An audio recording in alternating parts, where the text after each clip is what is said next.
मिल्कीपुर में हुए उपचुनाव पर समाजवादी पार्टी प्रमुख अखिलेश यादव ने चुनाव आयोग को लेकर सवाल उठाया है। बातचीत के लिए हमारे साथ पूर्व सांसद भारतीय जनता पार्टी के वरिष्ठ नेता सुब्रत पाठक मौजूद है। बातचीत करते हैं। सर, सपा प्रमुख अखिलेश यादव ने कहा है कि चुनाव आयोग मर गया है। कल मिल्कीपुर में उपचुनाव हुआ है, उसके बाद अखिलेश यादव का ये बयान किस तरह से देख रहे हैं?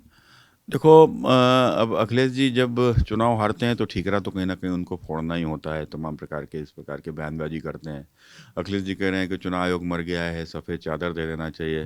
तो अखिलेश जी को यह भी बताना चाहिए, 2012 में जब वो मुख्यमंत्री थे, उन्होंने कन्नौज लोकसभा से इस्तीफा दिया था। उसके बाद इनकी पत्नी वहाँ से निर्विरोध चुन ली गई थी। तो क्या लोकतंत्र जिंदा हो गया था क्या, कि चुनाव आयोग जिंदा हो गया था? तब आप कपड़ा नहीं दिए थे क्या? तब तो आप गुलदस्ता दे रहे थे। तो मैं समझता हूँ कि शायद तभी इन्होंने अगर कपड़ा दे दिया होता तो शायद आज इनको इस बात को कहना ही ना पड़ा होता। कुल मिलाकर जिस प्रकार से इनके समय पर इन्होंने जो लोकतंत्र का जो उपहास उड़ाया था, 2014 के लोकसभा के चुनाव में कन्नौज की लोकसभा रही हो, इनके मुख्यमंत्री रहते हुए आजमगढ़ की लोकसभा, किस प्रकार से इन लोगों ने वहाँ लोकतंत्र के साथ घृणित कार्य किया था, फिरोजाबाद में किस प्रकार से किया था, परिवार की सारी सीटों पर जिस प्रकार से लोकतंत्र की हत्या की थी, गुंडागर्दी की थी, प्रशासन का दुरुपयोग किया था, कौन उसको भूल सकता है? कोई भी चुनाव रहा हो, चाहे पंचायत के चुनाव हो, अन्य चुनाव हो, इनके समय पर किस प्रकार से होते थे, क्या कोई जानता नहीं है क्या? जिला पंचायत के चुनाव में अपहरण हो जाते थे, लोगों को बंद करके पीटा जाता था, जंगलों में पीटा जाता था। औरैया जिला पंचायत अध्यक्ष रहा है मुजीबुर हसन, जो कि एक मुस्लिम है, उसके बाद भी उसका अपहरण करके उसकी पत्नी को किस प्रकार से प्रताड़ित किया गया, कौन नहीं जानता है? तो कुल मिलाकर एक एक नहीं अनेकों इस प्रकार से उदाहरण उत्तर प्रदेश में मिल जाएंगे। जब ये लोग जब बैलेट पेपर से वोट पड़ते थे तो ये बैलेट ही लूट लिया करते थे। खुद अखिलेश जी के ऊपर ये आरोप लगा था, जब कन्नौज 2004 लोकसभा के चुनाव में जब ये सांसद का चुनाव लड़ रहे थे, खुद बूथ लूट रहे थे। बूथ लूटते लूटते समय पर उस समय नीरज मिश्रा की हत्या हुई थी, आरोप इन्हीं के ऊपर आए थे, सभी लोग जानते हैं।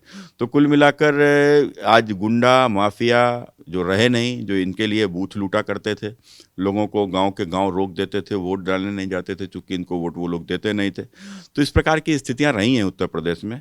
और मैं समझता हूं कि चूंकि अखिलेश जी स्वयं अपने समय पर ये सब करते रहे, अपने पिताजी के समय पर करते रहे, तो शायद इनको लगता होगा कि दूसरा भी यही सब कर रहा होगा। कल सर, जब चुनाव हो रहा था मिल्कीपुर में, उस दौरान समाजवादी पार्टी अखिलेश यादव खुद एक्स पर लगातार पोस्ट कर रहे थे और गंभीर आरोप प्रशासन पर भी लगा रहे थे और सरकार पर भी। धांधली तक का आरोप अखिलेश यादव द्वारा लगाया गया। हाँ, तो हमने कहा ना कि ये जो कुछ भी करते रहे, ये जो कुछ भी सरकार रहते हुए करते रहे, तो इनको लगता है कि शायद दूसरा भी वही कर रहा होगा। तो एक इनका अपना अनुमान है।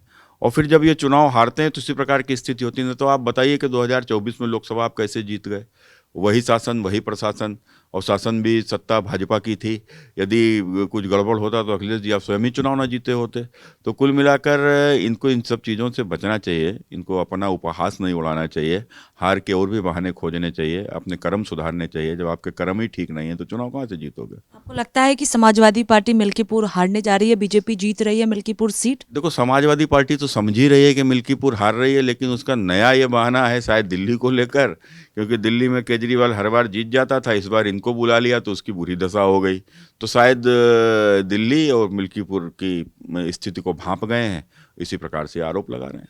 बहुत शुक्रिया बातचीत के लिए। कैमरा पर्सन सचिन के साथ स्वाति पाठक, भारत समाचार, दिल्ली।